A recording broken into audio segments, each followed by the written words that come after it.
Hello everyone, welcome to GK Today. This is Arzu Kakkar. A very good morning to all of you. Let us have a look over today's important current affairs. But before going forward, let me tell you, for all those who are looking for the English version of this video, they can get it on GK Today's new channel, that is GK Today 2.0. The link is given in the description box. और ये जो question है आप सबको पता है, जिन्हें नहीं पता है वो बता देती हूँ कि ये क्वेश्चंस पार्ट हैं डेली 20 MCQ सीरीज के, जो कि आपको जीके टुडे की एंड्रॉयड एप्लीकेशन ऐप पर मिल जाएंगे।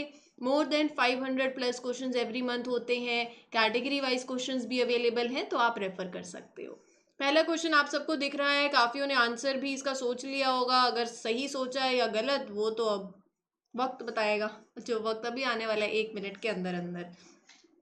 क्वेश्चन है कि Morbi bridge on the Machu river is located in which state. अगर आपको पता हो एक रीसेंट इंसिडेंट जो हुआ है वो कहाँ हुआ है, तो बस उसी से एसोसिएटेड ये क्वेश्चन है।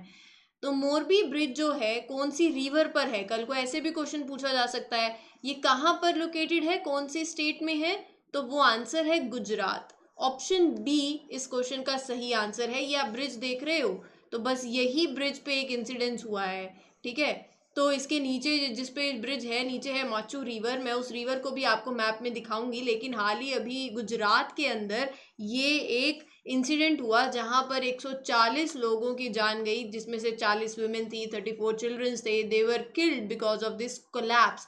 143 ईयर ओल्ड 135 ईयर ओल्ड ये एक सस्पेंशन ब्रिज है माचू रिवर के ऊपर, मोरबी में जगह है गुजरात के अंदर। अभी मैं आपको दिखाऊंगी मैप में। तो ये रिवर ब्रिटिश रूल के टाइम से बना हुआ है, 19th सेंचुरी में बना था। 754 फीट का ये ब्रिज है। अभी इसको वापस से रीओपन किया। बहुत ही एक टूरिस्ट डेस्टिनेशन प्लेस है, स्विंगिंग ब्रिज आप बोल सकते हो। लेकिन 7 महीने से बंद था, रिपेयर और रिनोवेशन वर्क चल रहा था। फिर उसके बाद अगर आपने डेली लेक्चर सुन रहे हो तो आपको पता होगा 26 अक्टूबर को क्या होता है। क्या होता है? Gujarati new year day. तो उस दिन इसको रीओपन किया गया और बहुत ही मतलब टूरिस्ट और काफ़ी लोग, कल छठ पूजा भी थी तो उसके चलते काफ़ी लोग जो है वहाँ पर गैदर हुए एट लास्ट। लेकिन ये कहा जा रहा है न्यूज़ के हिसाब से कि ये ब्रिज तो रीओपन हो गया, लेकिन एक फिटनेस सर्टिफिकेट होता है उसको शुरू करने से पहले। अगर कंस्ट्रक्शन वगैरह हुई तो फाइनल एक सर्टिफिकेट जो है वो होता है कि ठीक है, चीज़ें नहीं है। Without a fitness certificate from the Morbi municipality ये ब्रिज जो है ये रीओपन कर दिया। ये इसके पीछे की न्यूज़ है, बट अपने को इतनी टेक्निकलिटीज़ में नहीं जाना है। क्वेश्चन जहाँ से आएगा वो मैंने आपके साथ शेयर कर दिया, ठीक है। मैप में जैसे मैं आपको बता रही थी, ये अगर आप चले जाओ गुजरात के अंदर तो थोड़ा सा वेस्ट की तरफ आओगे तो ये जगह है मोरबी। और ये एक छोटी सी आपको एक रिवर दिख रही होगी, ज़्यादा लंबी नहीं है, ये है माचू रिवर और इस पे डैम भी है, ठीक है। तो इस रिवर की हम बात कर रहे हैं। मैप में रिवर्स देखना बहुत ज़्यादा इंपॉर्टेंट होता है, और ऐसी कोई भी चीज़ जो मैप में देखी जा सकती है, लोकेट कर सकते हो, जहाँ से क्वेश्चन बन सकता है, तो ज़रूर देखा करो। अगला क्वेश्चन है, विजिलेंस अवेयरनेस वीक की थीम पूछी गई है आपसे। What is the theme of the vigilance awareness week 2022? और ना इतनी जल्दी नहीं कर रही है, मैं बताती हूँ क्यों। आप एक खुद से गैस किया करो, आंसर नहीं भी पता है तो भी गैस करो। तो क्या होगा, आप गलत माइंड में गैस करोगे, फिर जब सही आंसर बताओगे तो वो लंबे टर्म समय तक याद रहेगा। दूसरी बात, अगर आप गैस कर रहे हो तो फ्रीक्वेंट आप देख सकते हो कि आपकी जो गेसिंग पावर है, जो टेक्निक है, जिस तरीके से आपका माइंड चलता है गैस करते टाइम, वो ठीक है या नहीं। क्योंकि फाइनल एग्जामिनेशन में फिर आपको पता चल जाएगा कि हाँ, मेरे गैस से इतने क्वेश्चन सॉल्व हो जाते हैं, ठीक है। तो किया करो गैस। गैस करा? What is the theme of the Vigilance Awareness Week? Corruption free India for a developed nation, ये है इसकी थीम। Option A. तो सेंट्रल विजिलेंस कमीशन ऑब्जर्व करती है विजिलेंस अवेयरनेस वीक कब? 31 अक्टूबर से 6 नवंबर तक, ठीक है। सरदार वल्लभ भाई पटेल की जो बर्थडे के टाइम पे ये सेंट्रल विजिलेंस अवेयरनेस वीक होता है।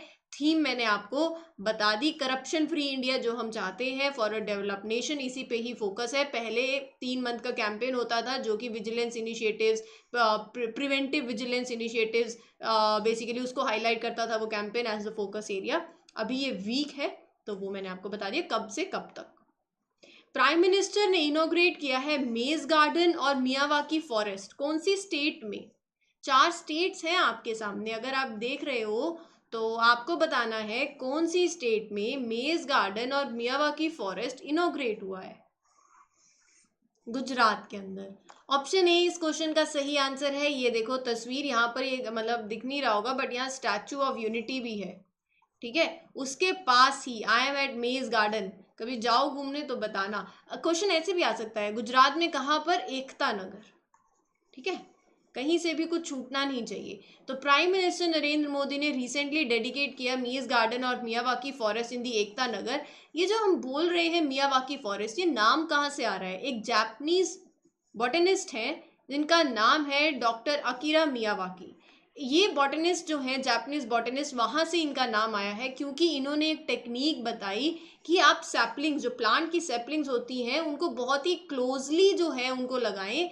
इससे क्या होता है, डेंस अर्बन फॉरेस्ट बहुत जल्दी डेवलप होता है। मतलब एक तो 30 टाइम डेंसर होता है और प्लांट की ग्रोथ भी 10 टाइम्स फास्टर होती है देन दी ट्रेडिशनल मेथड, ठीक है। तो ये है मियावाकी मेथड, वहां से ही इस फॉरेस्ट का नाम रखा मियावाकी फॉरेस्ट, ठीक है।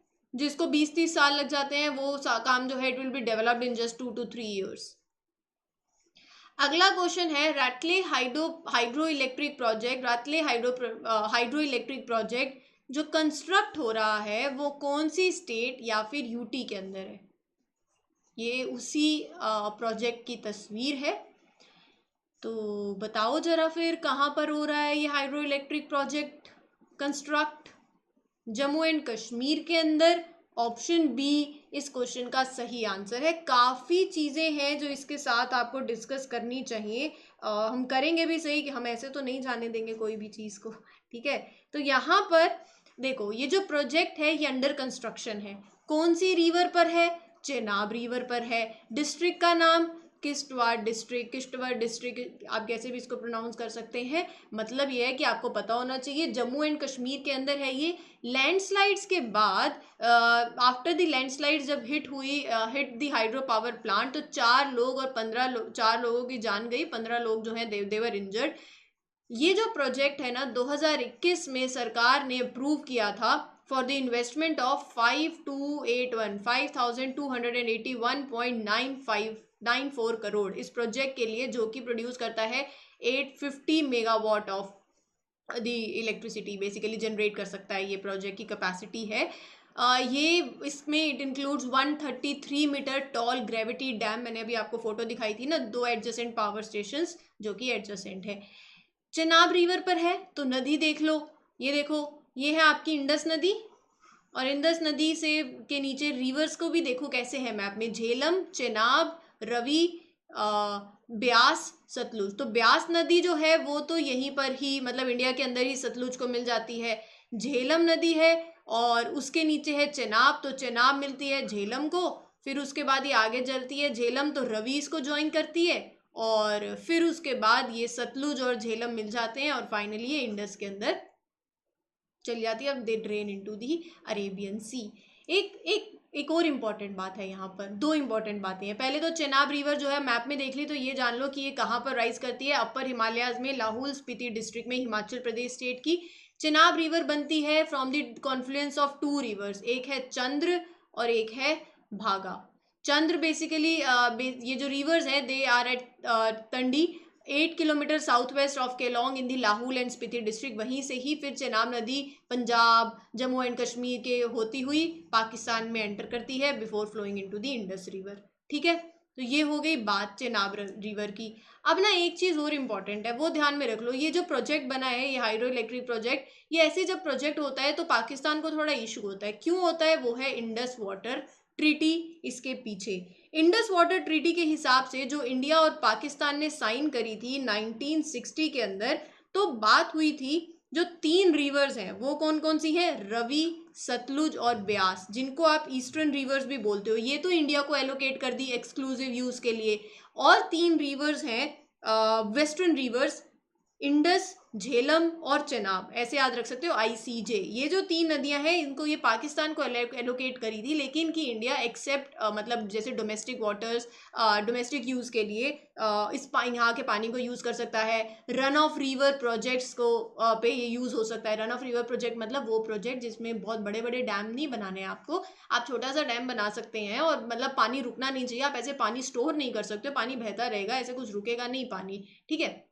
लेकिन पाकिस्तान को थोड़ा इशू रहता है और ये मतलब इसके थोड़ी ये जो इंडस वाटर ट्रीटी है तो फिर यहाँ पर आ जाती है। ये होता भी है कि इस प्रोजेक्ट के अंदर ये बात भी हुई थी कि मतलब ये ट्रीटी के अंदर था कि जब भी दो कंट्रीज इन रिवर्स का, ये जो 3 रिवर्स हैं ICJ, IJC, तो इनका अगर यूज कर रही है तो इन्फॉर्मेशन एक्सचेंज और कॉपरेशन दोनों कंट्रीज में होना चाहिए। तो इस ट्रीटी का ये टर्म लेते हुए पाकिस्तान को काफी इश्यूज होते हैं तो वो उठाता है। अब चलते हैं आपके अगले क्वेश्चन के ऊपर कि इनमें से कौन सी इंडियन सिटी जो है वो होस्ट है of the 4th Bangladesh film festival in 2022। हाँ जी, which Indian city host the 4th Bangladesh film festival in 2022? तो वो जगह का नाम है कोलकाता। ऑप्शन बी इस क्वेश्चन का सही आंसर है। तो 4th एडिशन, पहले तो ये याद में रख लो, है बांग्लादेश फिल्म फेस्टिवल का, that is being hosted Kolkata के अंदर। 37 फिल्म्स और documentaries from the Bangladesh they will be screen 5 day event में। 4th ईयर, जैसे कि मैंने आपको बताया, कल्चरल इवेंट है, मतलब जहां पर book fairs, film festival strengthen किया जाएगा। इंडिया बांग्लादेश का जो बॉन्ड है उसको और ज्यादा स्ट्रेंथन किया जाएगा, ठीक है, वेस्ट बंगाल और बांग्लादेश का भी। वर्ड थ्रिफ्ट डे कब ऑब्जर्व किया जाता है इंडिया में? When is word thrift day observed in India?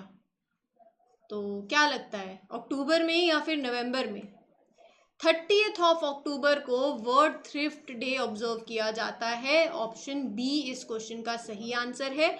98th celebration of the word thrift day हुई 30th ऑफ अक्टूबर को। International thrift conference which was held कहाँ पर? मिलान, इटली में। कब? 1924 में उन्होंने डिक्लेयर किया 31st ऑफ अक्टूबर को as the world thrift day. Aim ये है कि अवेयरनेस क्रिएट करी जाए about toward behaviour toward saving, कि पैसा बैंक में सेव करने से क्या होता है, कॉन्स्टेंटली रिमाइंड करवाना about the importance of wealth, ठीक है। तो सेविंग जो बिहेवियर है उसके बारे में लोगों को अवेयर करना और so as to bring a change in that, इसलिए ये डे होता है। इस बार की थीम बहुत ही ज़्यादा इंपॉर्टेंट थीम होती है, saving prepares you for the future. Save करना चाहिए, अच्छी एक मतलब बिहेवियर एक है, होना चाहिए कि सारा का सारा पैसा ऐसे खर्च नहीं करना, ठीक है, सेविंग होनी चाहिए। तो saving prepares you for the future, वो है theme. Lula da Silva has been elected as the new president of which country? ये इनकी तस्वीर है। रिसेंटली ये न्यू प्रेसिडेंट बने हैं ब्राजील के। ऑप्शन बी इस क्वेश्चन का सही आंसर है। आपके लिए इंपॉर्टेंट मैप में देखना हो जाता है ब्राजील, तो ये है ब्राजील। साउथ अमेरिका चलते हैं, इक्वेटर पास करता है ब्राजील से, ट्रॉपिक ऑफ कैप्रिकॉन भी ब्राजील से गुजरती है, तो ये है साउथ अमेरिका में ब्राजील, ठीक है। इधर देखो साउथ अटलांटिक ओशन हो गया और ऊपर कैरिबियन सी है पास में, यहाँ से इक्वेटर भी पास करता है, ठीक है। चलते हैं अगले क्वेश्चन के ऊपर। अगला क्वेश्चन है कि which union ministry signed MOU with FIFA and AIFF to implement football for schools initiative in India? ये एक इनिशिएटिव है, कौन सी मिनिस्ट्री ने साइन किया है ये इनिशिएटिव फीफा के साथ एंड AIFF? तो ये इनिशिएटिव है मिनिस्ट्री ऑफ एजुकेशन का। Option B, football for schools, नाम से ही पता चल रहा है। ये इनिशिएटिव क्या कहता है कि आपको एक बच्चों को, चिल्ड्रंस को स्कूल में इंस्पायर करना है, एक ऐसा प्रोग्राम जो कि एक्सपेक्ट करता है, एक पॉजिटिव टूल की तरह है कि एक बच्चे की होलिस्टिक डेवलपमेंट हो, ठीक है, स्पोर्ट्स को मेन स्ट्रीम में लाया जाए अलॉन्ग विद स्टडीज। तो नेशनल एजुकेशन पॉलिसी को ध्यान में रखते हुए football for schools initiative in line with that policy लाया गया, जहां पर स्पोर्ट्स और स्टडीज का एक प्रॉपर बैलेंस हो, बच्चे की होलिस्टिक डेवलपमेंट हो। अगला क्वेश्चन पढ़ो जरा, क्या कहता है? What is the TB incidence of India per 1 lakh population for the year 2021 as per Global TB Report 2022? ये रिपोर्ट आई, इस रिपोर्ट के हिसाब से TB incidence of India for 2021 वो कितना है पर 1 लाख पॉपुलेशन, वो है 210, 210 इज दी करेक्ट आंसर। ठीक है, WHO की ये रिपोर्ट है, पहली बात ये याद में रखना है। रिपोर्ट का नाम ग्लोबल टीबी रिपोर्ट 2022, जो कि कोविड-19 हुआ और उस पैंडेमिक का जो इम्पैक्ट हुआ है वो नोट करता है। इंडिया का टीबी इंसिडेंस अगर बताऊं 2021 में तो इट इज 210 पर 1 lakh population as compared to the baseline year 2015। Decline देखने को मिला है, 18% का डिक्लाइन देखने को मिला है, which is 7 points, which is there has been 18% decline which is 7 percentage points better than the global average. वो कितना ग्लोबल एवरेज है 11% का। ठीक है, इंडिया की जो पोजीशन है, वैसे इंडिया 36 पोजीशन पर है in terms of TB incidence rate. एक और इम्पॉर्टेंट बात, tuberculosis day, world tuberculosis day observe कब किया जाता है, बहुत ही इंपॉर्टेंट है, 24 मार्च। हमारा टारगेट क्या है टीबी एंड करने का 2025। ग्लोबल टारगेट क्या है वो कमेंट सेक्शन में आप बताओगे। ठीक है, 5 साल पहले है हमारा या कुछ तो ऐसा है, एक हिंट भी मिल गया, बाकी अब आप बताना। पूसा नरेंद्र काला नमक which was tested recently is a variety of which crop? Wheat, rice, mango, cotton.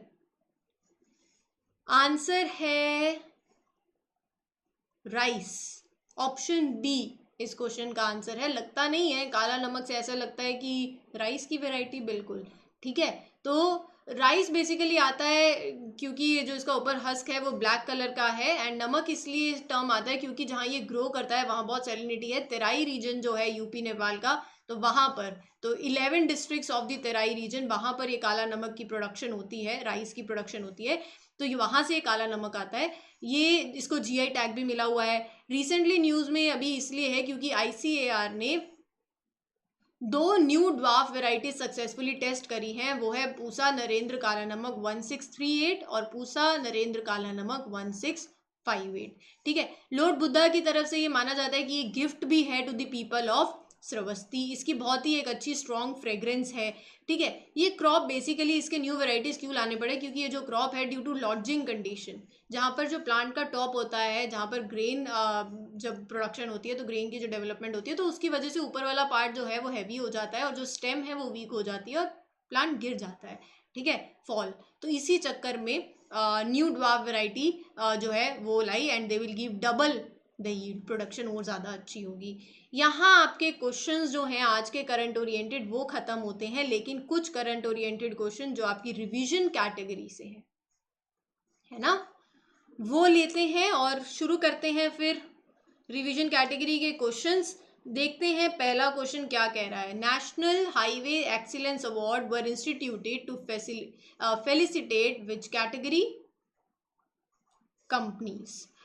कौन सी स्टेट ने लॉन्च किया है Mo bus service which was recently recognised by UN public service award? Orissa ने। कौन सा इंडियन एयरपोर्ट है जिसे नेम किया गया है best regional airport in India and south Asia in the Skytrax world airport awards?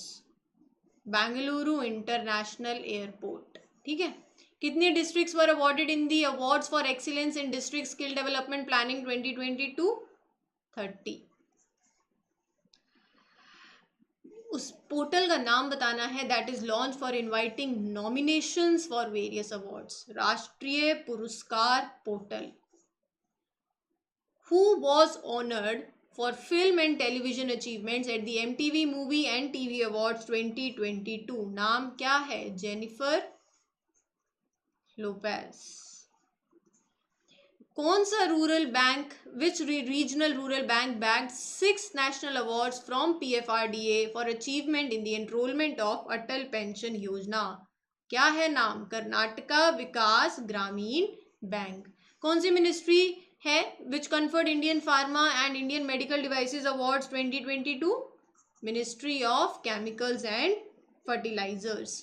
Who won the 2022 Laureus World Sportsman and Sportswomen of the Year Award? एक नाम है मैक्स वर्स्टैपेन, दूसरा नाम आप मुझे बताओगे कमेंट में। ठीक है, ओके। ये क्वेश्चन आपके लिए होमवर्क ही है, मैं क्वेश्चन पढ़ देती हूँ। Prime minister's awards for excellence in public administration are conferred on which units या फिर पर्सनैलिटीज? होमवर्क है, ठीक है। आने चाहिए आंसर, मैं देखती हूँ सब बच्चों के आंसर, काफ़ी सही आंसर देते हो आप लोग, सब देते हो मोस्टली। अगला क्वेश्चन चलते हैं अगली कैटेगरी से। Which health care institution co created India's first prototype of drone transportation of human organs? MGM health care. कौन सी कंपनी है that is set to offer multipurpose drones for strategic operations of the Indian army? Garuda aerospace. कौन सी state ने launch किया है first flight of drone service medicine from the sky? State है Arunachal Pradesh. Which Indian arm force launched Him dronathon programme? Indian army, ठीक है, याद में रखना ये सब चीजें। अच्छा, what is the name of India's first passenger drone which was recently seen in news? Varun. कौन सी कंपनी ने रिसीव किया है the first type certificate under drone rules 2021 from the ministry of civil aviation? ये आप बताओगे, बताना है। Which state has approved drone policy 2022 for creating holistic drone ecosystem? Himachal Pradesh. कौन सी स्टेट है, in which state the Department of Post delivered mail using drone for the first time? Gujarat. Where was the 2-day India Drone Festival 2022 inaugurated by the Government of India? चलो, Delhi, new Delhi. What was the venue of Bharat drone महोत्सव 2022? अभी हम दिल्ली में ही हैं तो इसीलिए new Delhi में ही है ये वेन्यू भी। Which organization has partnered with NITI Aayog to use artificial intelligence, Internet of Things, blockchain and drones to support small and marginal farmers? World economic forum ने पार्टनर किया है नीति आयोग के साथ। चलिए बताइए आंसर, ये मिसलेनियस क्वेश्चंस हैं, अब आपको बताने हैं आंसर्स। कुछ एक्सरसाइज यहाँ पर आपको दिखेंगी, एक्सरसाइज हैं बेसिकली। तो 2022 के हिसाब से which country is the largest bilateral lender to Sri Lanka? हम, मतलब India. India set up a task force to prepare 5-year road map. अच्छा, किस लिए? To boost bilateral defence cooperation, ठीक है, with which African country? Tanzania. Which country hosted bilateral air exercise जिसका नाम है उदार शक्ति? मलेशिया। एक्सरसाइज विनबैक्स 2022 ये एक एक्सरसाइज है, बाइलेटरल एक्सरसाइज इंडिया और वियतनाम के बीच में। National food laboratory of FSSAI has been inaugurated कौन सी स्टेट में under the Indo Nepal bilateral agreement? नाम है Bihar. With which country India ने MOU साइन किया है for bilateral cooperation on climate change 26 May 2022 को? UAE के साथ। वरुण एक बाइलेटरल नेवल एक्सरसाइज है between India and France. Okay, ये क्वेश्चन होमवर्क, हर कैटेगरी से एक एक होमवर्क दे रही हूँ, सबके आंसर आने चाहिए। India US bilateral goods trade crossed which milestone recently? $100 billion। Bilateral trade India और चाइना के बीच में इन 2021 इंक्रीज हुआ है या डिक्रीज हुआ है from that of last year 2020? Increase हुआ, 2021 की बात हो रही है। इंडिया सेट अ बाइलेटरल ट्रेड टारगेट, मतलब कितना? $50 billion बिफोर 2030। कौन सी कंट्री के साथ? साउथ कोरिया के साथ। इसी के साथ ये आपके कुछ होमवर्क के क्वेश्चंस हैं और कुछ क्वेश्चंस जो मैंने आपको दिए हैं, दोनों सबके आंसर्स कमेंट सेक्शन में चाहिए और मुझे उम्मीद है कि आप ज़रूर दोगे। तो इसी के साथ मैं ये सेशन को यहीं एंड करती हूँ, ये उम्मीद के साथ कि आपको ये सेशन, ये सीरीज़ अच्छी लग रही है। अच्छी लगती है तो आंसर्स भी दिया करो कमेंट सेक्शन में, वीडियो को लाइक ज़रूर करना है, चैनल को सब्सक्राइब करना और वीडियो को शेयर करना भी मत भूलना। इसी के साथ आई आरजू Kakkar wish everybody a very best of luck. Happy learning everyone, have a nice day, thank you.